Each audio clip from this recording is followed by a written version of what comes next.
Many are interested in egregors and everything connected with them.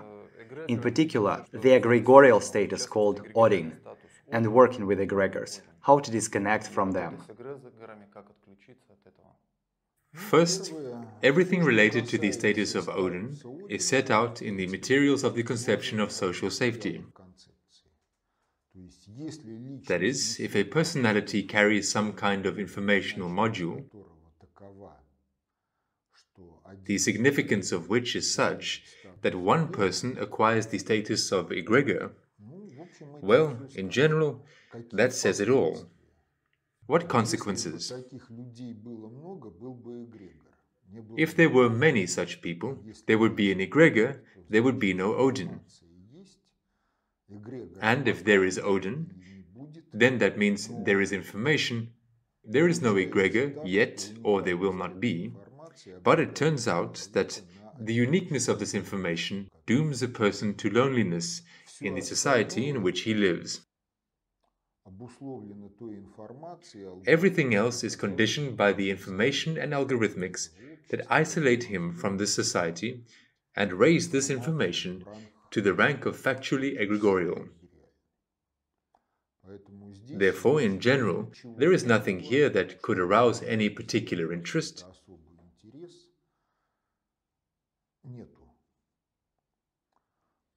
Because if someone wants to become Odin,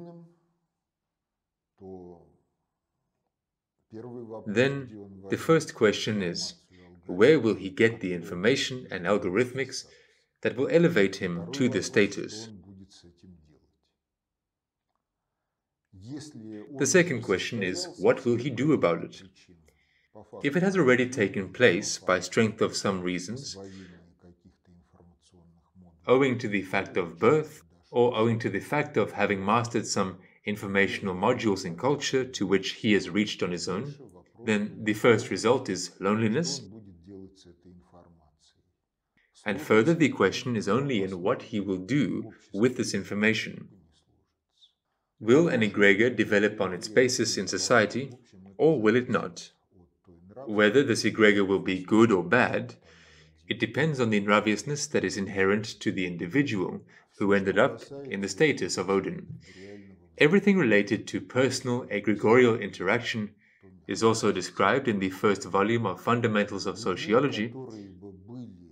There are no people who would be outside of connection with any egregors. If we deal with the classification of egregors, then there will be egregors of several categories.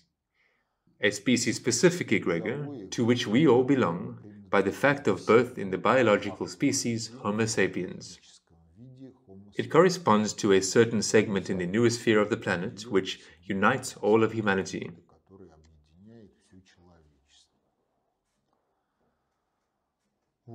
Some occult traditions talk about this egregor, calling it non-incarnate Adam or something else.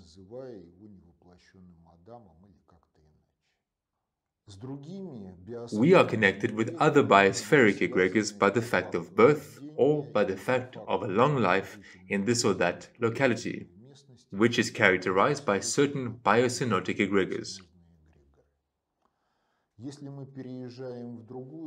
If we move to another area, it takes time for us to join the local egregors, or if these egregors reject us, then we will also have problems in life in that area, up to increased morbidity, injury and destruction.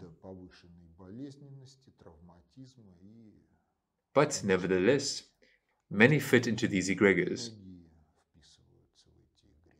Why can some people move completely calmly, change countries, regions, cities, and nothing will happen to them, while other people get these injuries and everything else when they move? And this is the question of how open the psyche of the person is, how flexible it is, what it carries, how it closes on these or those egregors. There may be peculiarity that leads to these or those results.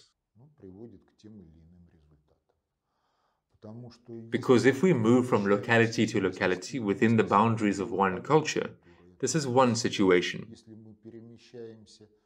If we move to a locality where there is another culture, this is a different situation. because culture is an informational algorithmic system. And if we begin to live in a foreign culture, in accordance with what is considered normal in ours, and in that culture it is condemned, then that egregorial environment will work to isolate and destroy the stranger who has brought something unacceptable.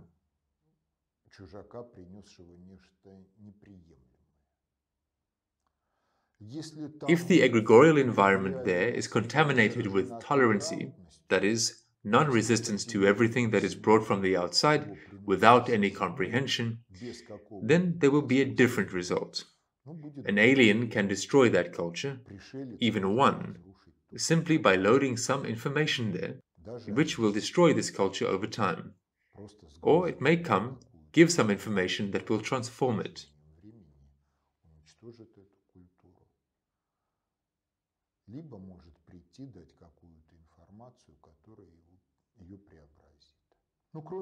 In addition, there are egregors of activities. All professional communities have some kind of egregorial algorithmics, and there are egregors. There are egregors of situations, where we turn them on when entering a situation and turn them off when exiting the situation. These are egregors of the transport environment of large cities. You enter the subway, you are included in a certain egregor, which is generated by all subway passengers in aggregate. You leave the subway, you switch to some other functional egregors of the big city. That is, there are egregors that do not live long while people are together. For example, they meet in a train compartment, they like each other, they don't close off from each other. That egregor of the train compartment exists while everyone is traveling. There are egregors that live longer than a human individual lives.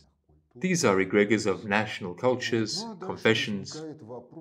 And further the question arises, how does a person interact with egregors? Because the interaction of a person and egregors can be different. Because a person can ride on an egregor, like on an escalator. The egregor itself will take him there where he is headed. Another thing is whether a person needs it. Further, the question arises, how to jump off? In such situations, the main thing is to care about what objectives your own will is working for, and if these objectives do not coincide with the objectives for which the algorithmics of the egregor works, then you can disconnect from the egregor simply by saying to yourself, stop, and by ceasing doing something in the algorithmics of the egregor.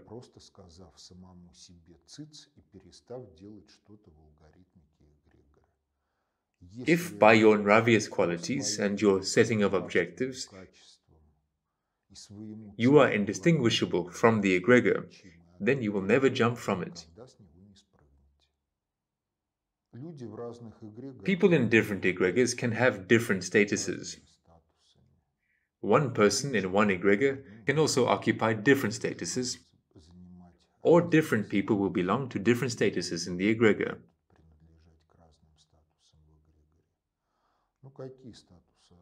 What are the main statuses? Source of resources of the egregor. Mainly information about energetics on which the biofield structure of the egregor works. Another variant is the executive mechanisms of the egregor. That is, a person lives under the power of the egregor and performs some functions. Egregorial leader. He governs the functioning of the algorithmics of the egregor, switching it from these or those modes to other modes, blocking the development of some functions of the egregor, or activating them. But the egregorial leader is not able to independently go beyond this egregor. He is also a part of it.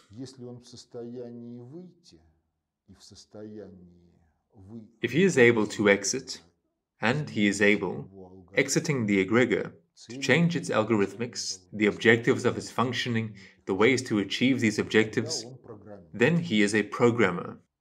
And if egregors are different, then in one egregor a person can be a programmer, and in another he can be a cash cow that gives out only energy and information to the egregor and nothing else, and does not have any status rights, being a resource for ensuring the activities of the egregor.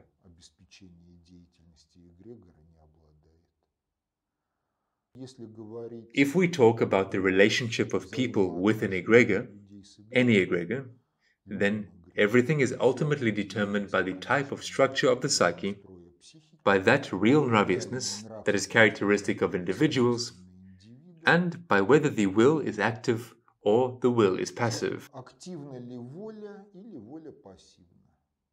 Because the easiest way to surrender to the power of any egregor, it is to be compatible with it in nraviousness and to deactivate the will. And if a person does not deactivate the will, then what happens? If a person does not deactivate the will, then there are several variants. He can at any time jump from the egregor, egress from its algorithmics.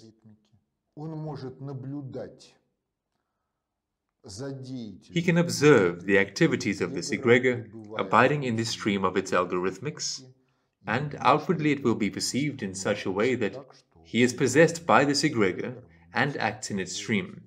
But at any moment, he may consider it non-purpose consonant to stay in the algorithmics of this egregor and egress from it.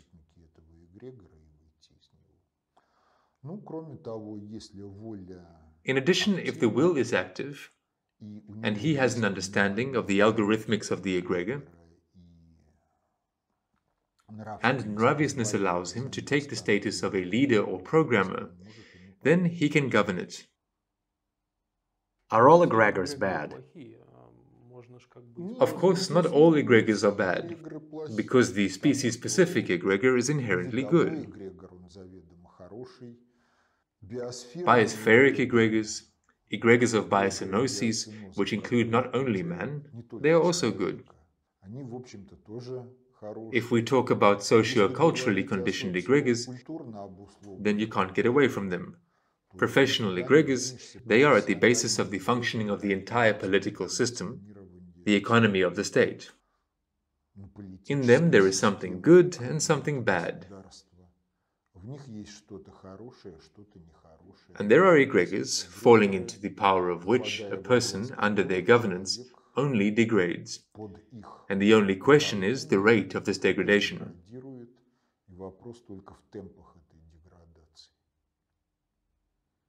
How then to understand whether these are your personal actions, conditioned by your will and your desires, or it is imposed on you? And this is in the concretics of the situation a person should ponder by himself. If in his mind a thought has arisen, then have you yourself generated, or is it inspired from somewhere outside? How do I know? It just appeared and that's it. Nevertheless, if a person ponders on this problematics, then he can see that he did not have thoughts on this theme. He does not have a setting of objectives connected with this thought. Correspondingly, this is a certain external program of his behavior, which either carries an egregorial character or is an expression of the fact that he caught some subject ESP adept operator who wants to manipulate him. But if not himself as alive, then the product of his activity, his traces in his own psyche.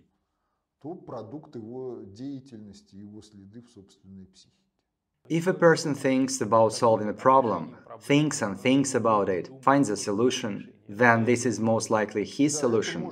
Yes, it could be his solution, plus some kind of egregorial support. What if he was walking down the street and suddenly, bang, unexpectedly, a thought came to him to buy a chocolate bar, relatively speaking, or go to do something, out of the blue, and before that, there were no thoughts and prerequisites at all? Yes, out of the blue, yes. In general, the most severe situations are when an egregorial seizure occurs. Here, a person acts in accordance with his thoughts, but at this time he is picked up by some egregor and carried away.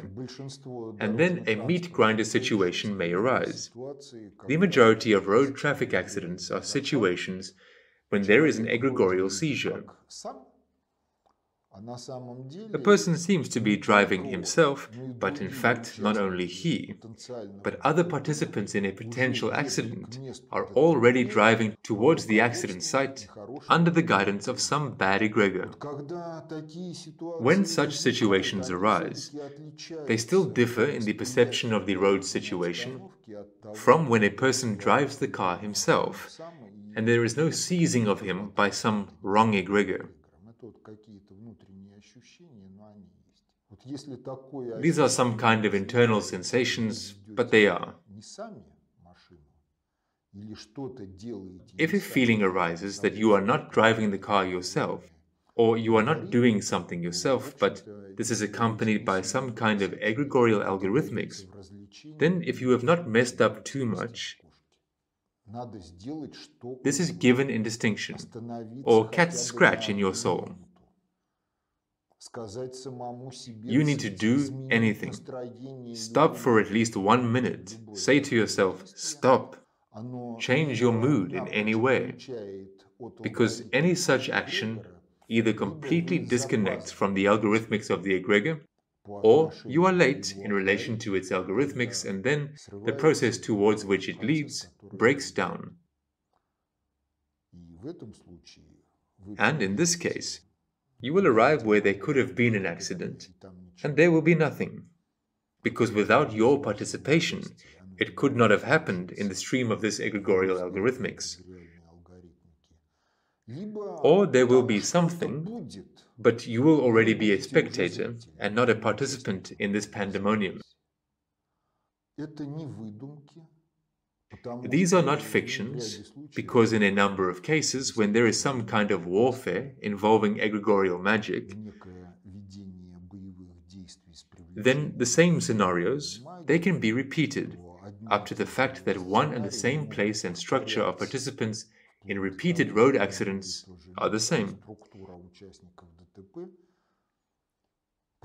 This is an indicator of the fact that, yes, the egregorial algorithmics really works, the personal composition of the scenario is selected, but this is a variant when it's a conflict.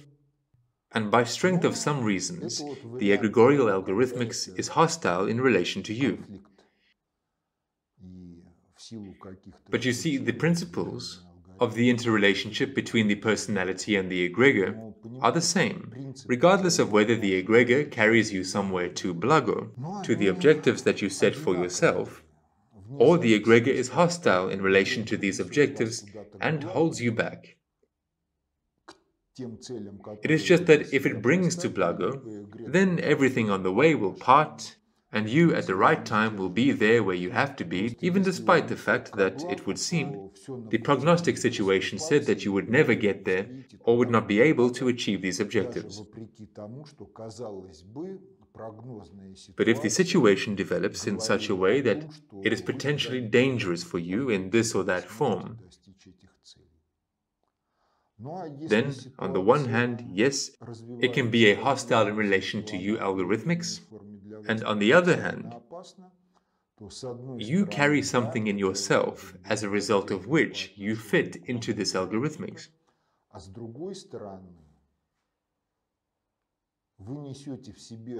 And if you feel that the egregor leads not in the right direction, not in the right way, and all this interaction with it is accompanied by negative effects or concomitant effects that accompany your planned activities, then you need to look into your beloved self and radically change something in yourself.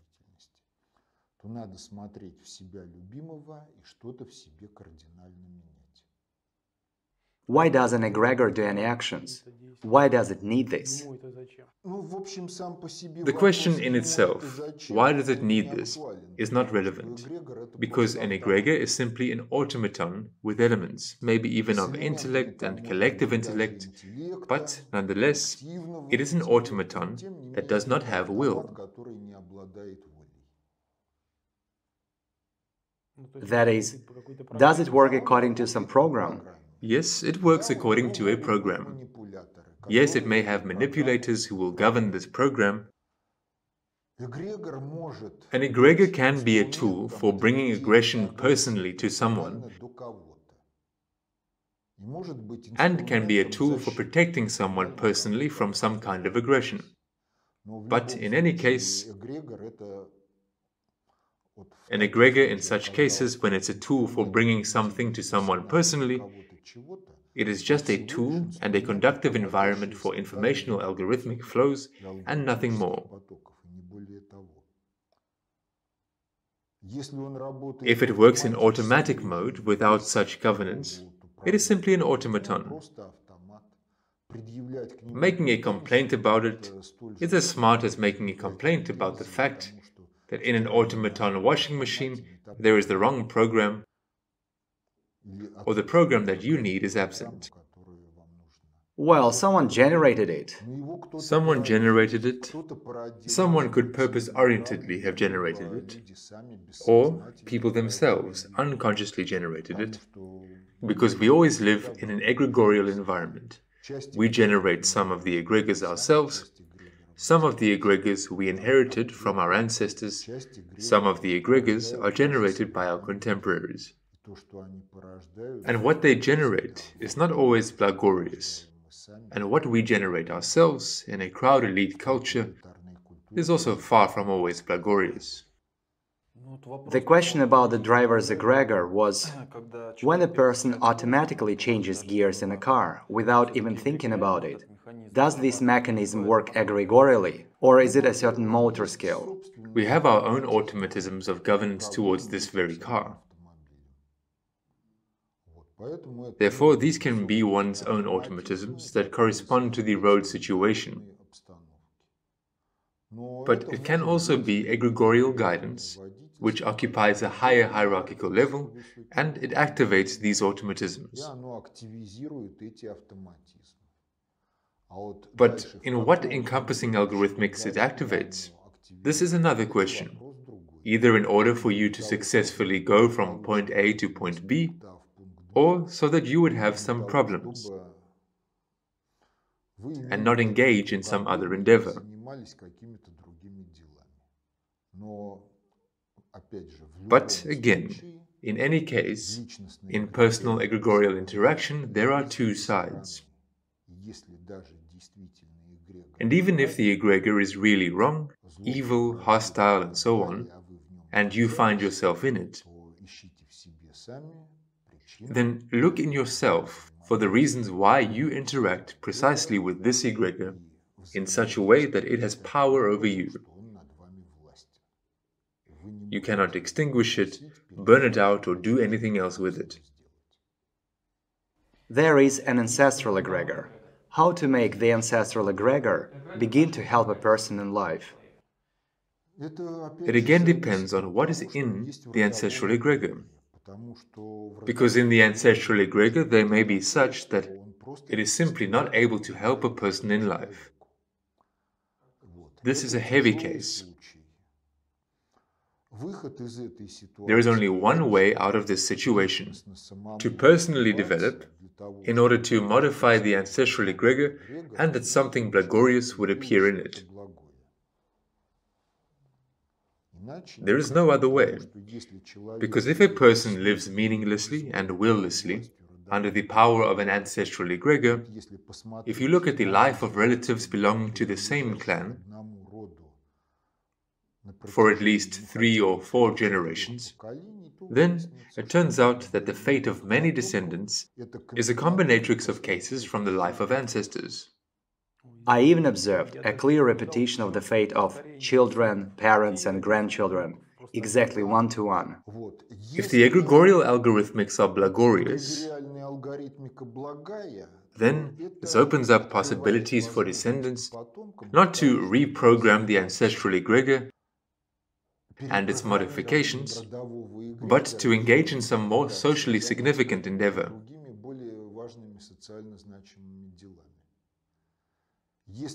If the ancestral egregor is filled with all sorts of non-blagorious algorithmics, then there will be nowhere to go as long as a person lives under its power. He will slurp all kinds of troubles through life hopelessly with a full spoon, and there is only one way out. To say at some stage, stop, to engage in yourself, to engage in the organization of your psyche, to find in the psyche will and SOVEST, and then you can rise above the ancestral egregor, because the carrier of the human structure of the psyche rises above all socio-cultural egregors. He can be in their power only when he believes that the activity of this egregor leads to some blagorious objectives of which he is aware.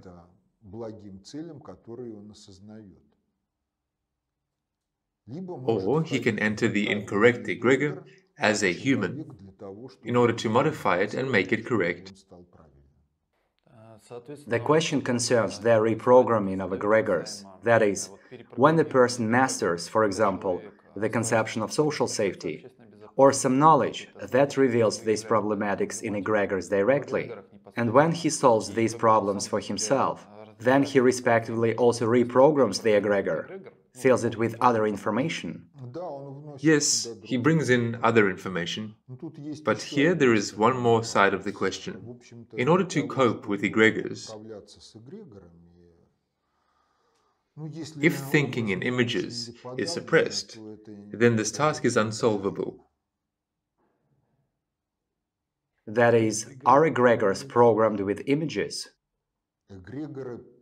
Egregors are also programmed by the imaginative video sequence that a person generates. A cartoon on the theme of the future, a model of the future, a model of algorithmics of the egregor, and a certain logic, abstractionism, for which the left hemisphere is responsible. And if we talk about pedagogical cultures, then in crowd elite societies, the cultures intended for the crowd and for the elite, they are oriented on suppressing thinking in images as much as possible. Or, if thinking in images in some areas of activity, such as music, painting, and so on and so forth, is not suppressed, then also suppressing abstract logical thinking, if it's possible.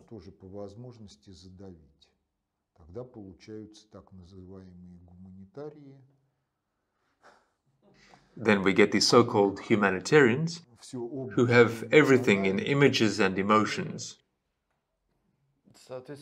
We have repeatedly seen in various films and TV series how elite clans learn painting, poetry, music. Is this connected with this? To have an advantage over the left hemisphere? Yes, this is also connected with having an advantage over those whose right hemisphere is not in demand or is suppressed. And if again we turn to antiquity, then Jretsli education in antiquity was built on a sensory, intuitive basis. Since it was built on this basis, then it could not bypass thinking in images and imaginative perception of reality.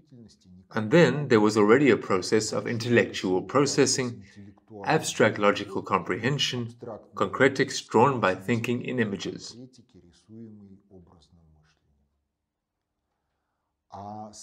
And modern mass education strives to start from the text.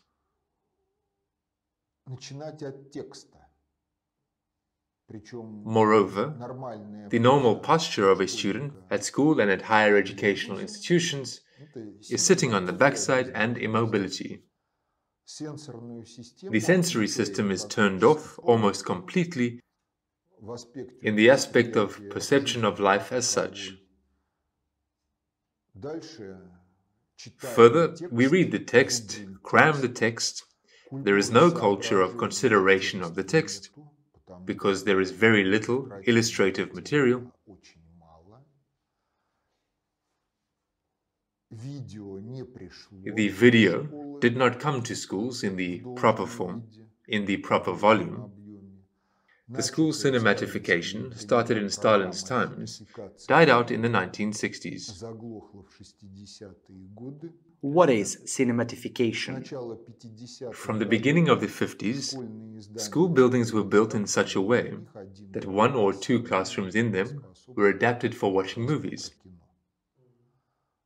School standard cinema was based on 16mm film, and it already made it possible in those conditions to carry a soundtrack. And gradually there began the filling of the school record library with all kinds of educational films on all subjects. But this program died out. Yes, I remember. We were only shown a film once, and the room was intended. And the room was intended. In the school where I studied, there were 2 rooms designed for this. But in reality, it turned out in such a way that in high school, if we saw 1 or 2 instructional films in a quarter, that was good. But the program was oriented on the fact that virtually the entire secondary school curriculum was to be illustrated with corresponding educational films. Yes, not all films were successful, but nevertheless, many films were successful, and they showed what the text of the textbook could not show. And that was a great plug. Then, in the mid-1960s, a learning educational TV was created in the USSR, if I'm not mistaken, the 3rd channel. But until the end of the 70s, in the greater part of the territory of the Soviet Union, only 1 channel was available. The 3rd channel was in Moscow and Leningrad. It was also oriented on illustrating school curricula and curricula of the higher educational institutions, but in fundamental subjects, not highly specialized applied. But such subjects as physics, chemistry, sociology, philosophy. On the theme of upbringing of children, is it useful to send children to painting schools in childhood? It is useful to send children to painting school in childhood, and it is even more useful to play at home with the children on the weekends and not watch television. Because if you yourself sculpt, paint with the children, firstly, there is nothing more joyful for children than communicating with his parents. And secondly, you partially at least compensate for those shortcomings of your own development that took place in the past. And in addition, you will save children from many troubles that can arise if in adolescence instincts are activated and the will and meaningful initiative are not developed.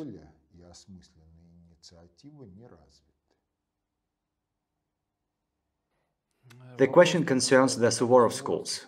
Is it possible to say that Stalin, creating the Suvorov schools, tried to create people who possess thinking in images, because they included dances and much more? Yes, we can say, because one of the aspects of that time and the creation of such Suvorov schools is, first of all, to give a full-fledged education to war orphans. Then in the post-Stalin era, the degradation of the Suvorov schools was also launched. Well, firstly, the admission was not from the 3rd grade, but after the 8th grade, when the personality was already factually formed. And the reduction of the so-called general humanitarian, general cultural cycle of subjects.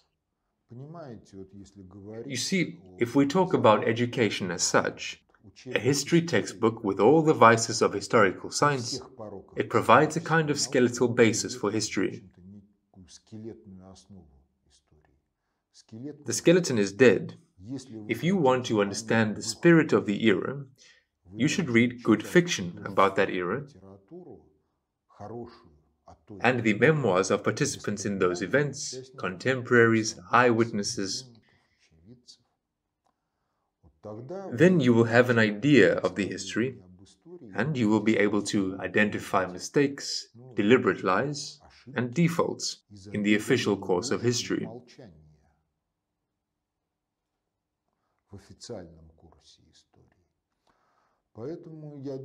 Therefore, I think that the directionality of changing curricula, both in schools and higher educational institutions, by reducing the humanitarian component, including the liquidation of drawing, music, and the reduction of literature, it is no coincidence.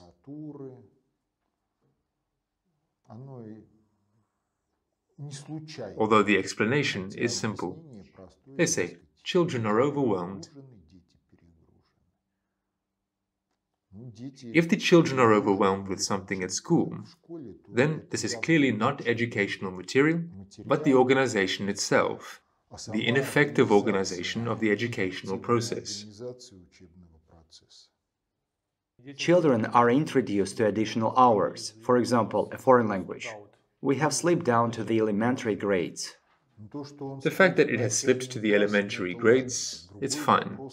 But another question, what is the method of teaching it? The question of what teaching methods is a question for any subject at school. What is the best way for a person to perceive information from the text? Read the book from beginning to end. After that, we discuss it.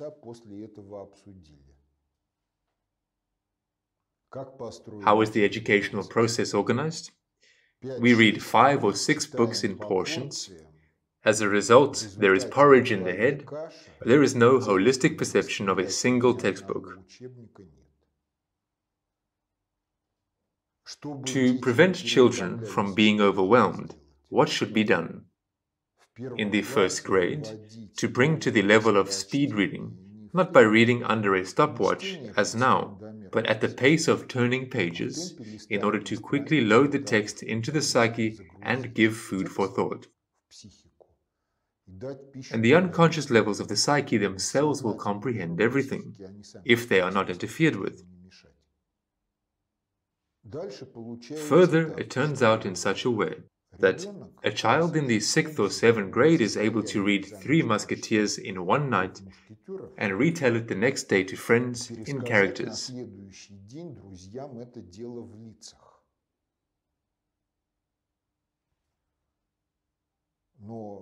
But reading 5 pages of geography, history and chemistry or physics for the same student can be an overwhelming task.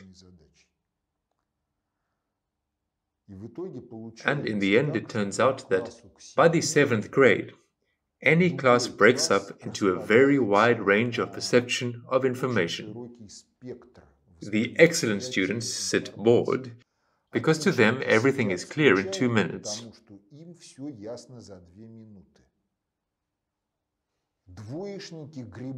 The low markers break their brains for 45 minutes in tension, and not because they are idiots, but because the school did not teach them to create a mood that allows one to achieve results in mastering the curriculum.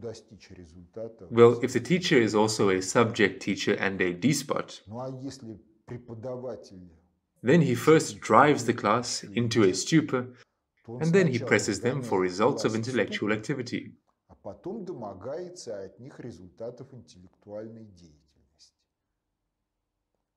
What kind of intellectual activity can there be if everyone is in a stupor, except for the most insolent?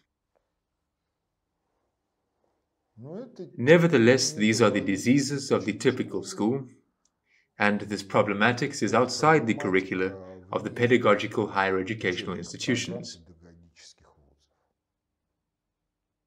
We've drifted from egregors to education. So it turns out that education for the crowd is very different from education for the elite. And this was done intentionally. It is not very different from the education of the elite, because the elite also learns mainly on the basis of textual education.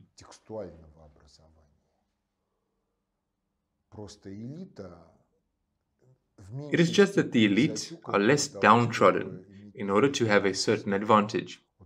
If the average school in the USA or France makes a zombie idiot out of the average child, then the elite boarding school provides a good factological education, but does not bring him to the level of mastery of the methodology of cognition and creativity, because mastery of the methodology of cognition and creativity should be built on a sensory intuitive basis. But everything that concerns the sensory intuitive basis is already the fruits of home education, as a prerequisite for elite education in these or those clans.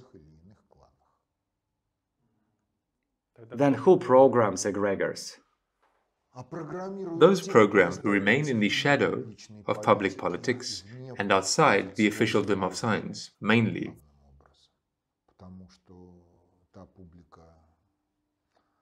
Because that group that we know as scientific luminaries often turns out to be the result of manipulations and their promotion to certain positions, certain social statuses,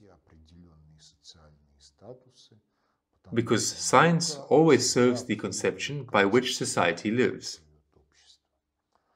Science is one of the tools for the solution of the task of stability of an object of governance in terms of predictability. Therefore, if there is a conception of governance, further it turns out like this.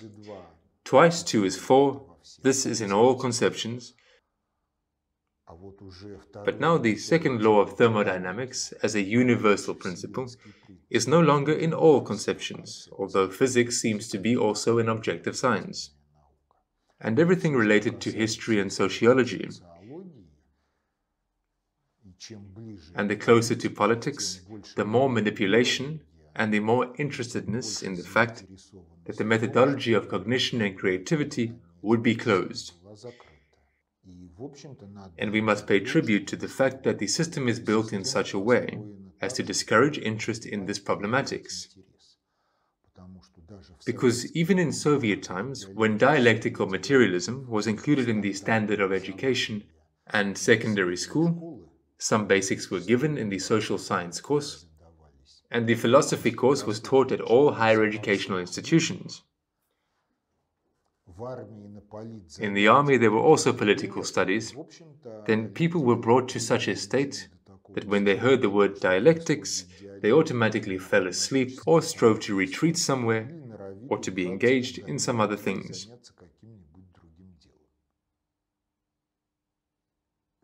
There are many levels of manipulation. The first level starts with creating a circle of interests.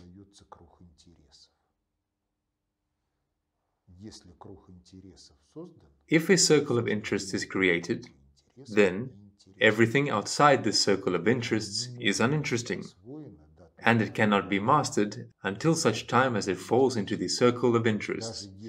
Even if you shove it in forcibly, for credit for an exam, then, after passing a credit or an exam, it will be quickly and reliably forgotten.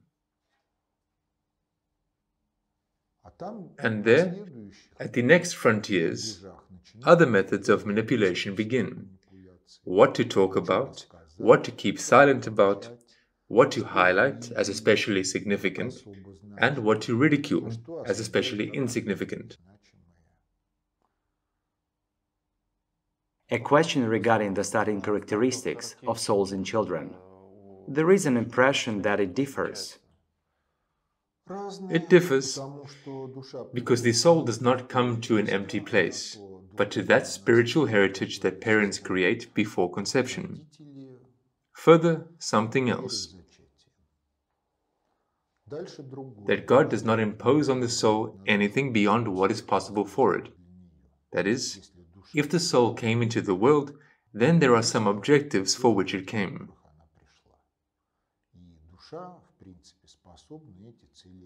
And the soul, in principle, is able to realize these objectives, provided that it sincerely lives by its own destiny and does not try to copy someone's destiny or jump out of its pants without taking off the suspenders. Does such a thing as the predestination of a person exist or not? It exists, but in the majority of cases it is multivariate. And there is a certain minimum program. If a person, due to subjectivism, cannot cope with it or does not want to cope with it, then liquidation. Or the maximum program. This is the ceiling above which both the culture of the society and the biology of the organism do not allow a given individual to advance. He can fulfill it by the end of his life, towards an old age.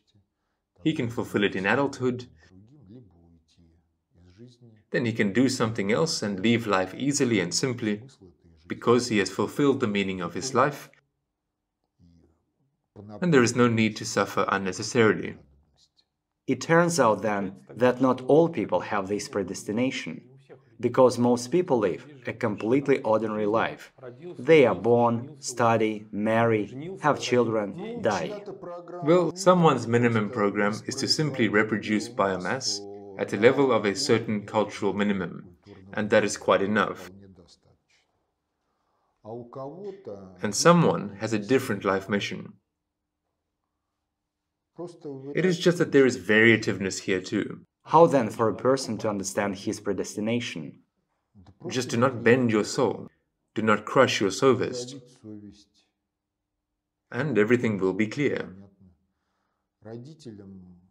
For the parents, the main thing is to not interfere, not to solicit obedience from the child, not to impose their own behavioral programs on him. Because if the child wants to do some one thing, and in the social group to which the parents belong, this is considered to be not prestigious, then you can cripple the life of the child, or you can even kill him. Because when a person does not engage in his own endeavor, does not engage such as it is due, the egregorial and personal programs of self-liquidation are activated. Well, we have plenty of such examples. Most girls go to economic higher educational institutions, in which, in fact, they do not teach anything, just so that the child has a higher education. This concerns not only girls, this also concerns boys. And in the conditions of a tribal system, this is generally a very specific phenomenon in the so-called elite. When, from the point of view of the parents, the children are such geniuses, and that, except a top manager or a politician, he cannot be anything. But there are other variants. If the child does not fit into the predestination to such an extent, then self-liquidation programs are launched. And the parents, it would seem, did everything for the successful life of their child. And the child suddenly gets sick with something, falls into some kind of catastrophe, and so on and so forth. But why? Because the child got to where he should not have got to. In some other cases, when the predestination of the child is significant,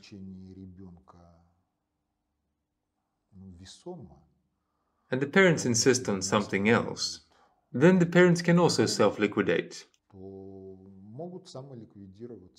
so that their obsessedness does not interfere with the destiny of the child.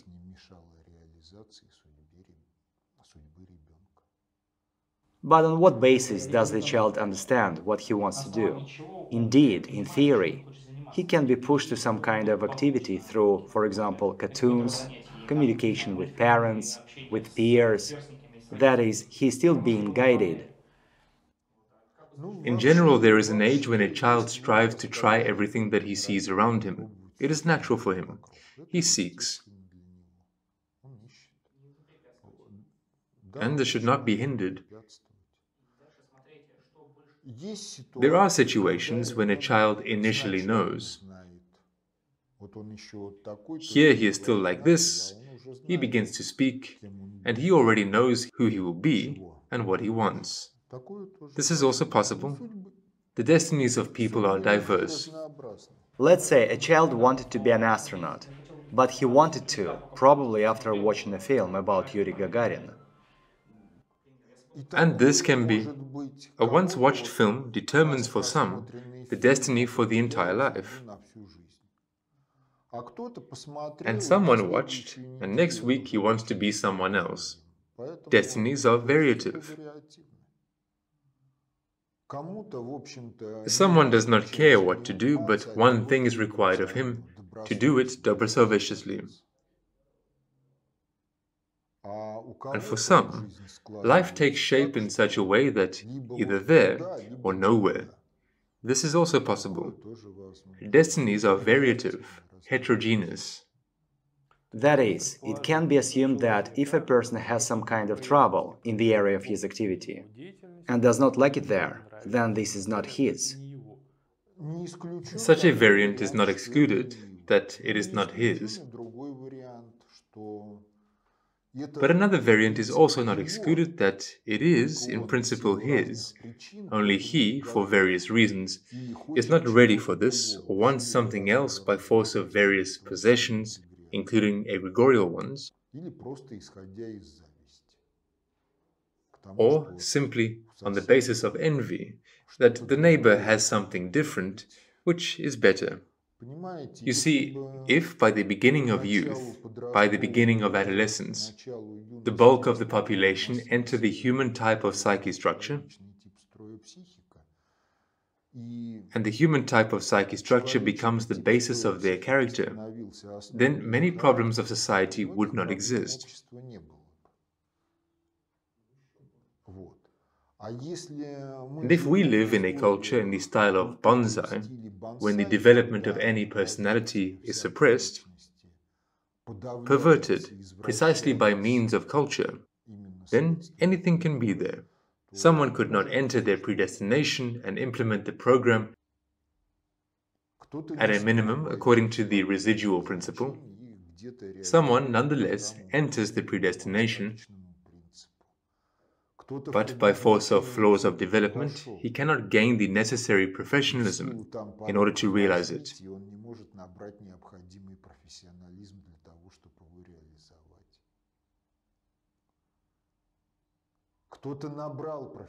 Someone gains professionalism, realizes, but envy and ambition overwhelms him, and nothing extinguishes creativity like ambition. Lisgovt wrote about this, but nobody reads Lisgovt who knows about him, including from pedagogues. And the pedagogical system is precisely tuned to encourage ambition, ostensibly as an incentive to study.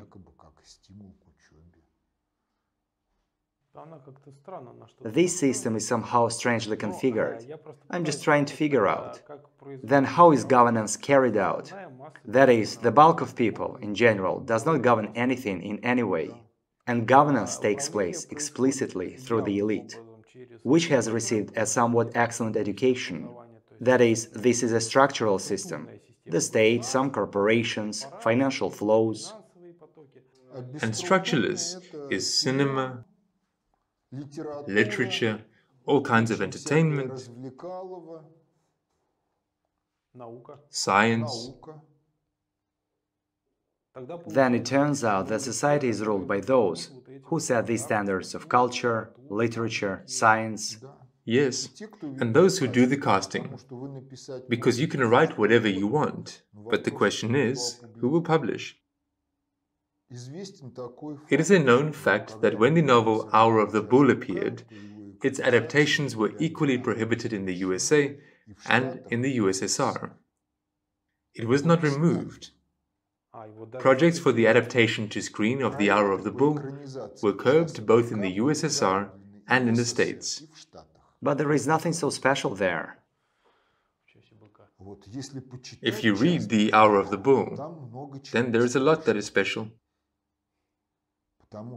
Because again, if you read The Hour of the Bull and these Strugatsky brothers, Beetle in an Anthill,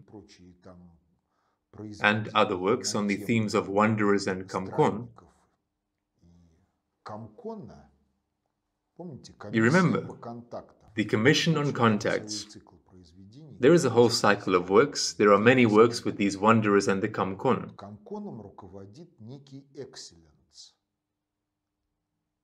The Kamkon is run by a certain excellence. Excellence is a subtle complement to Andropov.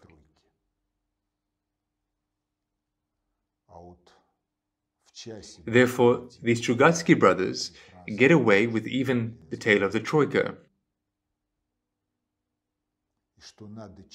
And in The Hour of the Bull, we're literally 2 or 3 phrases about the Bible being an evil book,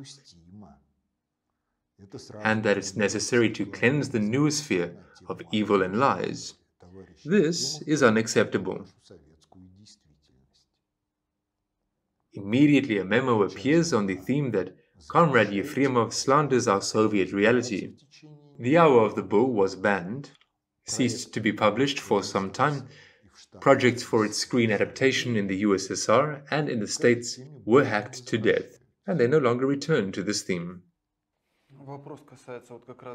The question concerns the prohibition, recognition of the so-called sacred books as extremist, recently Putin signed.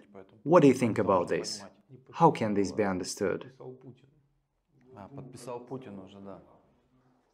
The question of the list of extremist materials was touched upon even in conversations about life.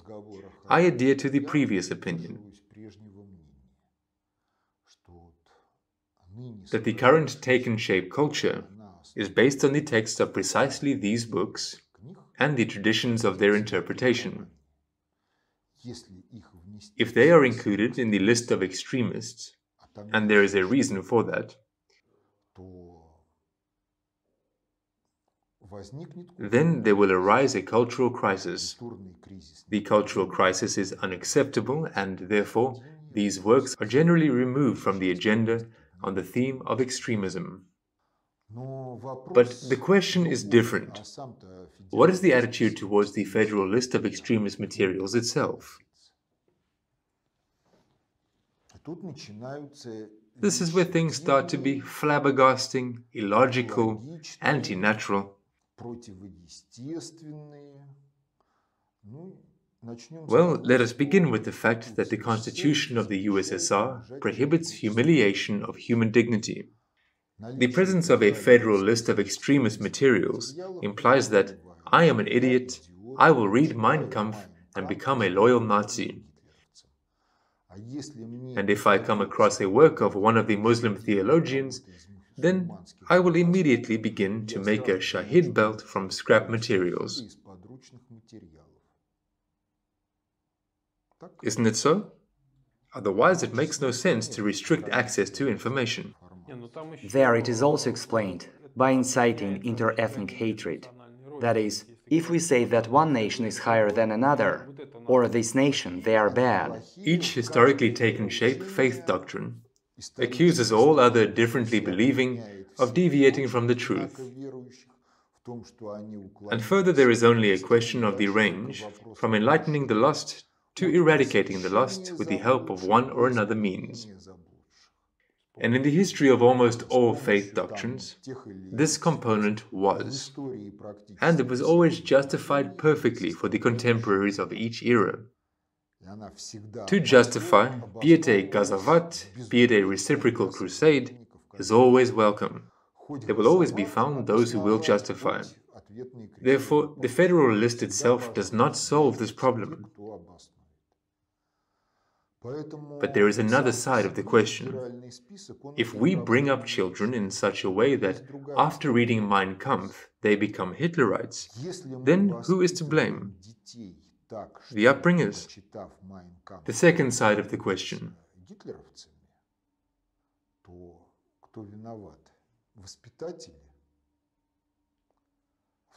If the younger generations see that the problems have not been solved for decades, and these problems interfere with their lives, how should they relate to the current power?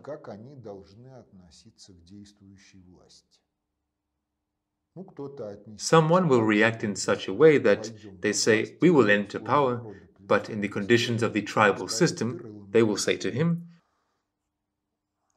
"You weren't born right." And he will find himself outside of power. That is, if the problems are not solved, but supported, generated from scratch by the incompetence and dementia of the government itself, by its greed and something else, then the government itself will generate this or that extremism. If there is a federal list of extremist materials, it is replenished and so on and so forth. People do not read this literature and other materials, then someone thinks, and just wait. He will come up with such a something in juxtaposition with which Mein Kampf will seem like a collection of innocent political anecdotes. That is, in and of itself, the list of extremist materials is unconstitutional and does not solve the tasks that must be solved. Even with the impeccably correct construction of juridical procedures and their application, when these or those materials are included in this list. Now let's see how they get there. Well, imagine a situation that you have written a scientific treatise and are going to defend it as a dissertation. This treatise is on some cool theme from the field of mathematics, physics, technology, or something else, and you go to the council which deals with philology and psychology. In the best case, they will tell you, "Guys, you have come to the wrong place. We are engaged in linguistics and psychology, and in these areas we are not competent, we do not know anything, and so on." Everything that falls into the list of extremist materials, it, in one way or the other, touches upon questions of economics, sociology, history, interpretation of history, political planning, and so on and so forth.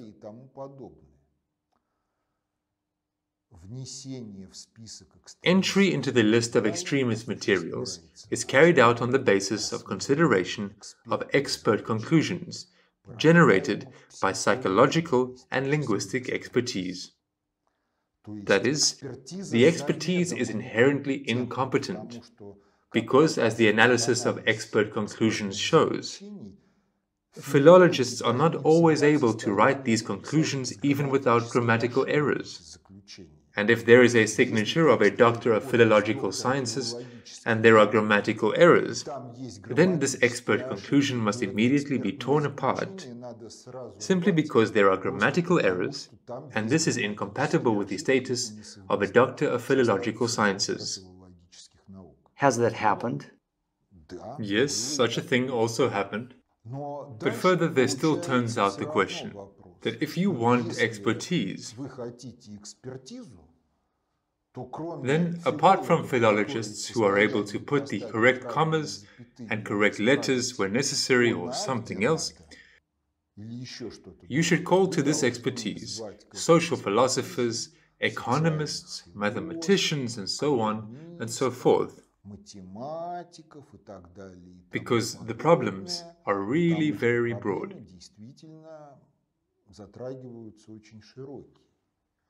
But when it comes to the fact that a dissertation on the theme of researching some Muslim subculture is on the list, then we factually have reached the point that the Holy Inquisition has appeared and decides what is scientific and what is not scientific. Well, here you can find the other side. because the list of extremist materials is a very good advertisement in our time. This is not only a good advertisement for these or those materials, because on the internet there are duplicates of the list on the website of the Ministry of Justice, which differ from the list of the Ministry of Justice in one thing. Practically everything copied from the website of the Ministry of Justice is hyperlinks to sites where there is access to these extremist materials. This is one side of the question. But the second side of the question consists in the fact that for liberals, a list of extremist materials is a way to shut the mouths of the opponents.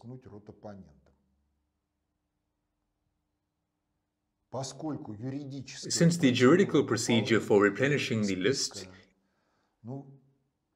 even with the dobrosoviestness of the jurists participating in it, it is scientifically, methodologically inconsistent. And if the jurists participating in it are simply fulfilling a social order or are knowingly venal, then they mold this list of extremist materials simply a social order, trampling the norm of the current legislation in all aspects.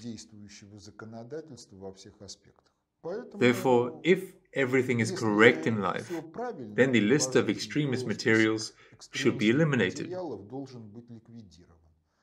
If you do not like something in what is being published, show that your comrade is wrong, cheating, ignorant, distorting the facts, juggling them, replacing historical facts with fictions.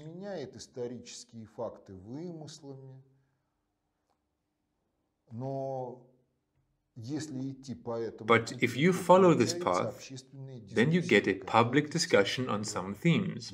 And if there is public discussion on some themes, then not every policy can be implemented.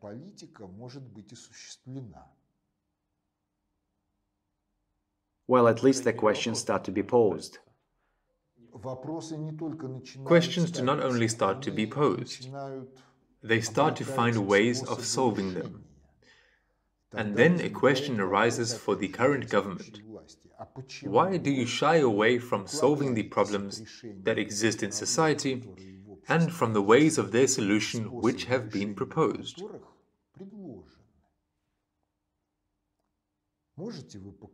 Can you show that these problems do not exist, that the ways to solve them are inconsistent to life?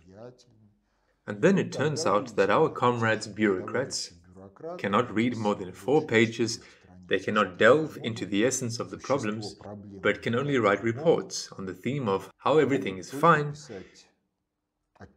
and press on subordinates with the requirement to fill out a whole bunch of forms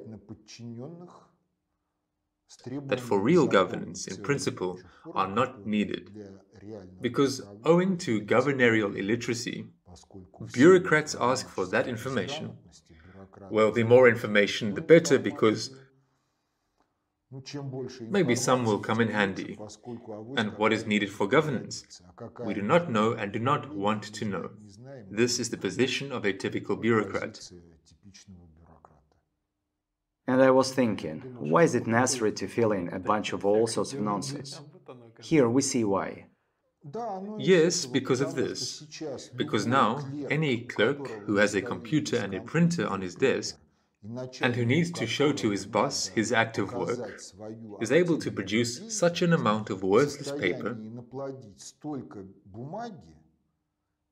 generate so many inquiries about the state of affairs on the ground, plans for the future and everything else, that people will have no time to engage in a real cause.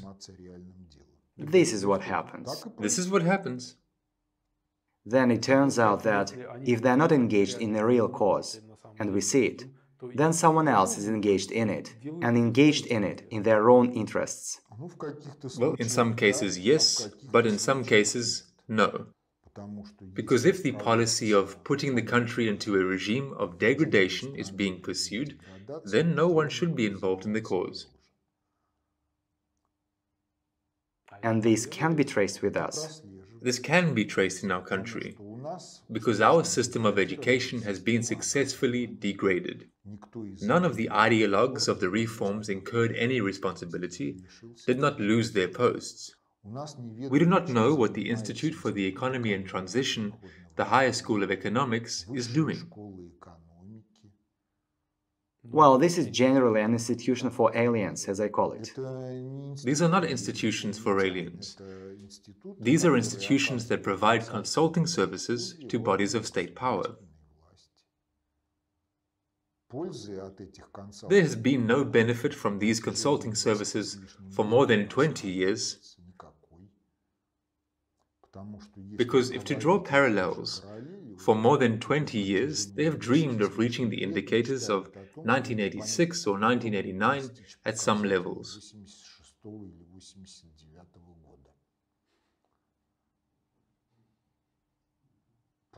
After 1945, what was destroyed was rebuilt within one 5-year plan. The governance was different. Permission for the production of the book Mein Kampf in December 2015. The ban is allegedly lifted. Is it somehow connected with the refugees in Europe? It is connected. Last time I said that Europe is faced with a choice.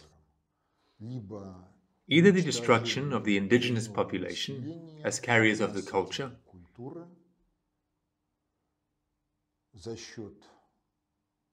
on account of replacing it with the descendants of the current immigrants, or a return to the 1944 SS Charter, and the liquidation of the bourgeois liberal economic model on the basis of the National Socialist model. Breivik, sitting in prison, studies in absentia at the university, masters political science. That is, the leader is ready. Well, one of the candidates for leader is being prepared. Who won the local elections in France? The National Front. That is, this is Marine Le Pen. Yes, this does not mean that the Third Reich will be reproduced and all that.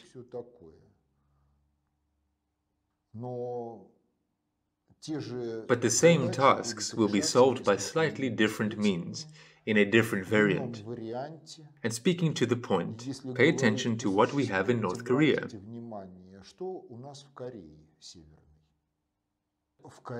In Korea there is what can be called National Socialism, but it is never called National Socialism.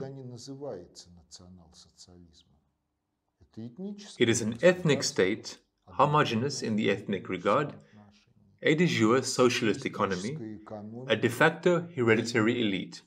How many decades has it existed? Already 3 leaders have changed.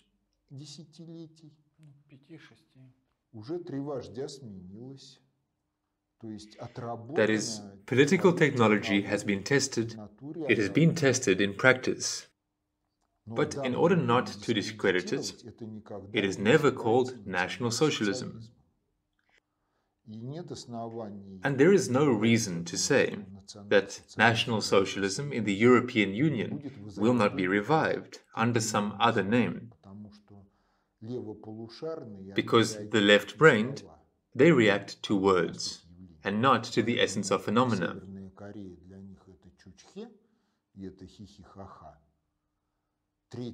Therefore, North Korea for them, this is juche, this is laughs and giggles. The Third Reich is National Socialism. And what will happen if Europe goes for the choice of protecting national culture and solving the problem of the bourgeois liberal economic model on the principles of National Socialism? It can also take place under other names. Well, they have no choice. They either crush the newcomers, or the newcomers crush them.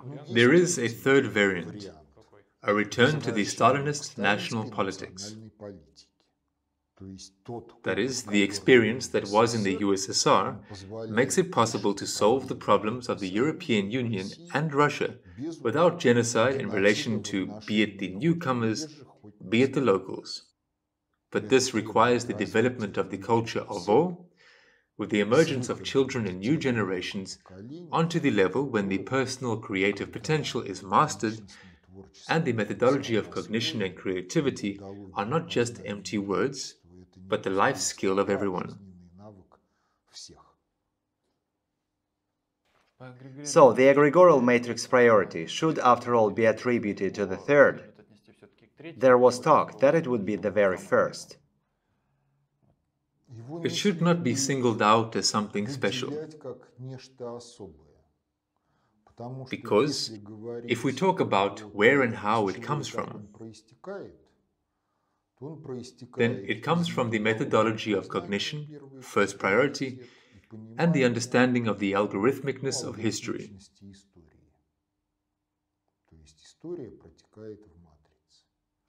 That is, history takes place in the matrix.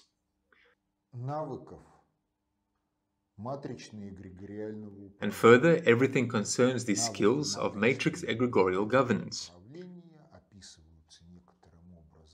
Skills of matrix egregorial governance are described in some way in text. A text can be adequately understood on the basis that a person is attentive to his feelings. That is, if he is not attentive to his feelings, then the text is empty words, fairy tales, and so on and so forth. If he is attentive to his feelings, then he will see those processes that relate to matrix egregorial governance behind the words of the text. Therefore, everything related to matrix egregorial governance is one of the skills, and the description of all skills is the third priority. And further, the only question is this feed for the horse?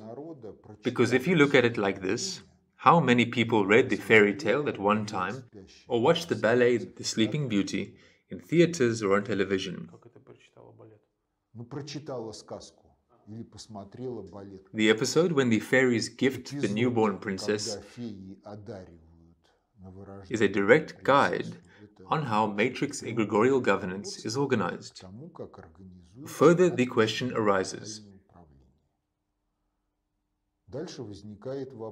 is the audience able to feel what is behind this plot?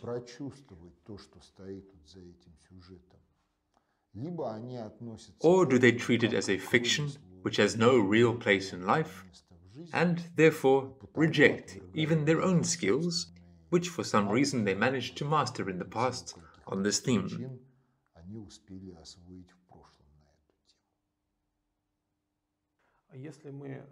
And if we take this matrix egregorial governance, then it can be reproduced, including films in which some predictions are made. For example, America will drown. Yes, predictions are made and so on and so forth. And these are those skills in work are shown. Much is conditioned by the relation of people towards this. Well, and among other things, there is such a paradoxical situation that a person emits biofields.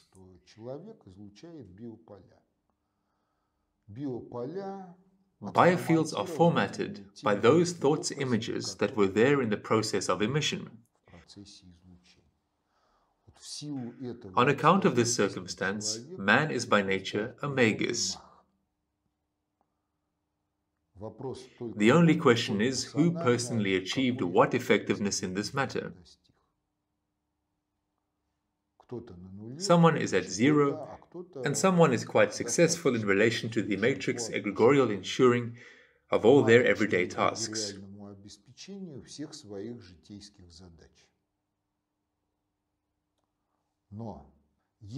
But if the NRAVIOUSNESS of a person is not as it should be,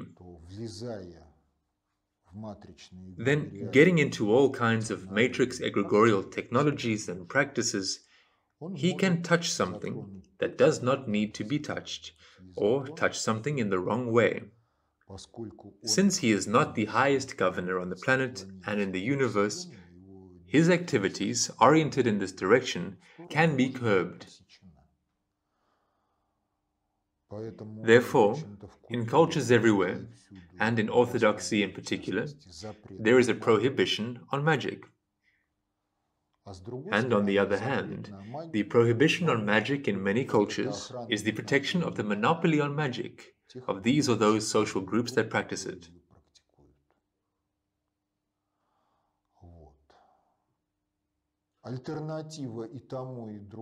The alternative to both is what in the Orthodox tradition is called the gifts of the Holy Spirit. That is, if a person develops personally and develops in the direction of praviousness, in the direction of acquiring an irreversibly human type of psyche structure, then much of what relates to this becomes for him a natural skill, a natural means, either of himself or given from above.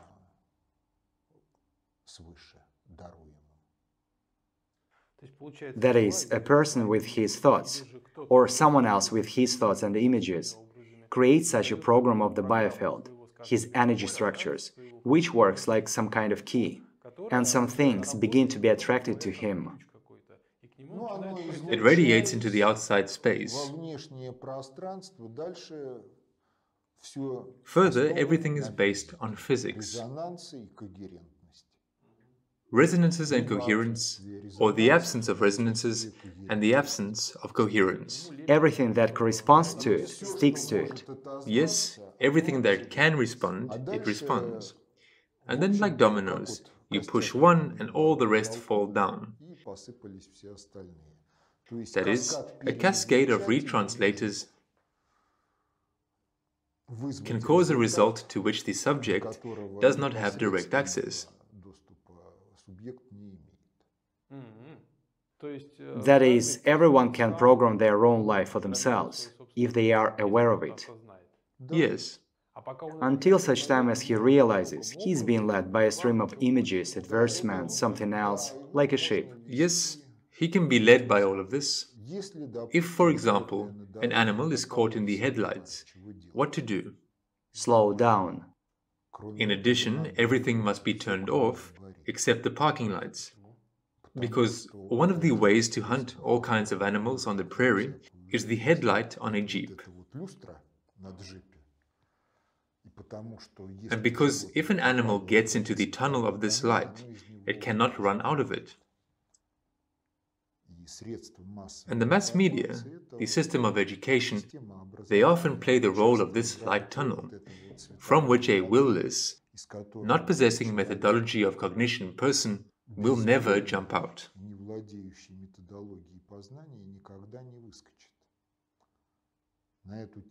On this theme, there is what is called tunnel scenarios.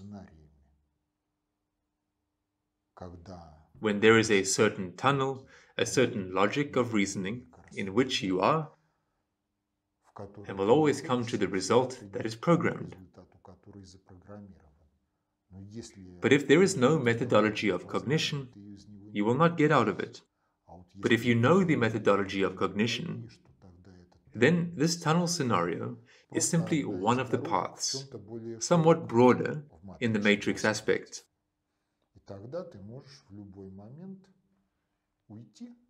Then you can at any time go to some other branch, after which the operator of the tunnel scenario will wring his hands and cry about how he was cheated. Well, he will find another. Maybe he will, or maybe he won't. It all depends again on whether the tunnel scenario is oriented on one person, or on some social group, or society. In this case, I mean some large volumes of people.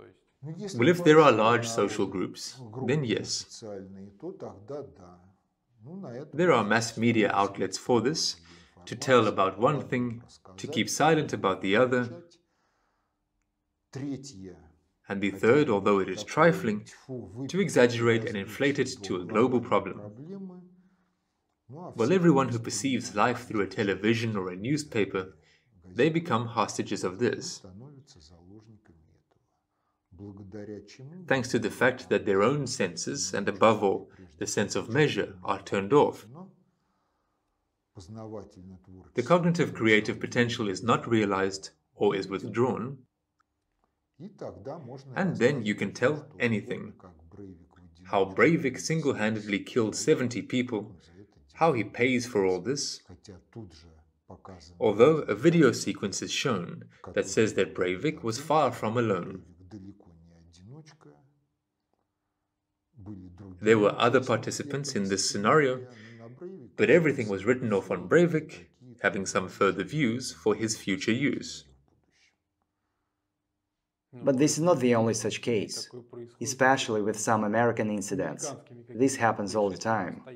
At least the demolition of these towers. There too, nothing fits at all.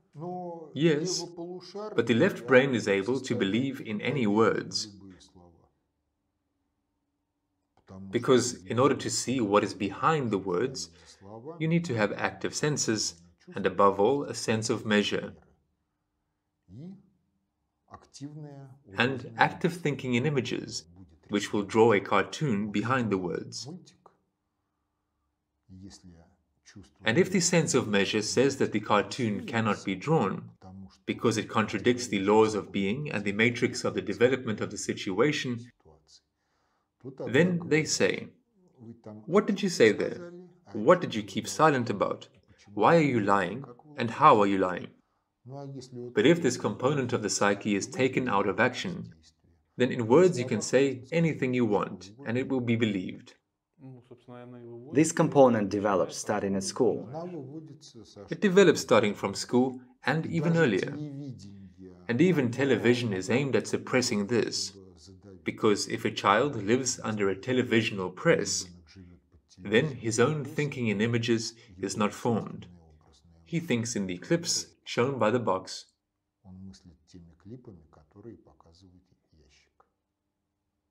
It turns out to be that we are prisoners in one global prison, from which we, after all, won't escape anywhere.